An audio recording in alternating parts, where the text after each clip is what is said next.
Long ago, in a city where narrow streets wound past cheerful shops, lived a little girl named Miriam and her younger brother David. They loved to help their father in the bakery downstairs, dusting bread with flour and tasting the sweet, fresh rolls before anyone else. Their mother would sing as she swept crumbs into neat piles, and Miriam and David would join in, their voices bright as sunlight. But one chilly night, their world grew quiet. Their parents spoke in soft voices about the soldiers marching through their city, searching for families like theirs. Fear hung in the air like a drifting shadow.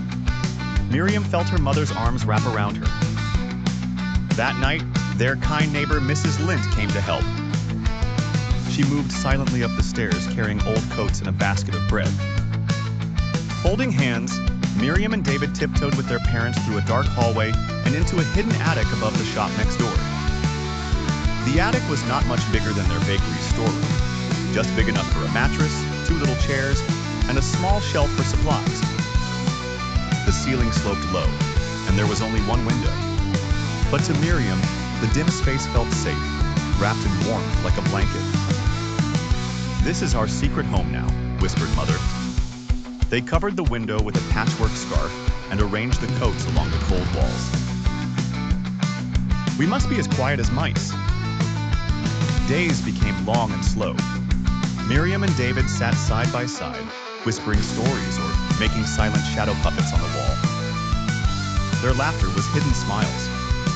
Sometimes David would point to a sliver of sunlight on the floor and say, "That's a golden bridge to outside."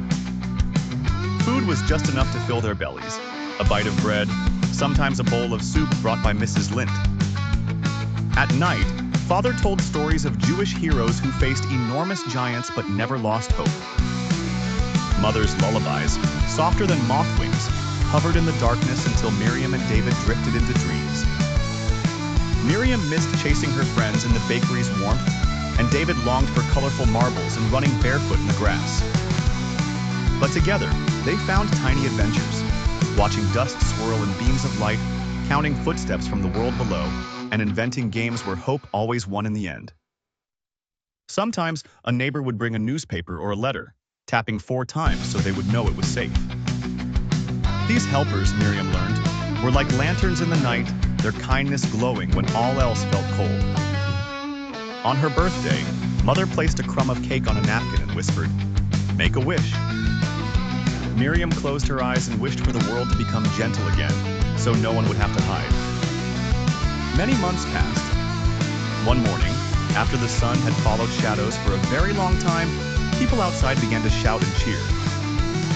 The war was over. Carefully, Miriam and David crept into the light, their eyes blinking at a world that felt new and shining. They did not forget the attic, or the kindness of Mrs. Lint, or the stories their father told when the nights were longest. They remembered that, even in the smallest, quietest place, love and courage could fill the air and make it feel bright, even when the world outside was not. Every year, Miriam and David shared their story, so that all children would remember. When things look darkest, hope and kindness can glow like a lantern, lighting the way home.